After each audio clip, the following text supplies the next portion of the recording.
طب ممكن بقى ده اللي بيحصل لنا ده وبنتعرض له من ضغط في حاجات بسيطة جدا المفروض ما نكونش ابدا حاسين بيها، ان احنا نلبس وننزل عادي ونتحرك عادي، ومش بنقول ابدا ان احنا نكون مش بنتعامل ان احنا في مجتمع وفي سياق وكل الكلام ده، ولكن مش هنكون فاجين يعني.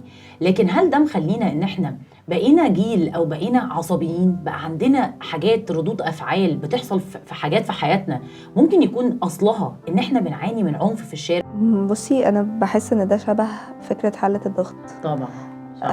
هي طول الوقت في بريشر معين بيحصل، مفيش ريليسنج لاي حاجه، ففي ضغط مستمر بيحصل ومفيش التنفيذ او مفيش التعامل مع الموقف بطريقه تحله. فانا عماله بضغط وبتحمل وبمتص لحد ما في وقت من الاوقات انا هنفجر. ان انا عارفه ان انا ما عنديش لا القدره ولا الكيفيه في ان انا انفجر في الموقف الصح. انه حتى لو قسناه على حاجات بتحصل في الشارع انت مش ضامنه ان الناس تبقى معاكي يعني او ضدك انا أو... يعني انا لو معديه وفي حد بيقول لفظ مش كويس، هو انا هواجه الموقف بحاجه من الاثنين، يا همشي يا هقف اخد الفايت للاخر. صح. الله اعلم الفايت دي تضرب في وشي طبعا يا صح. تبقى معايا. طبعا. ده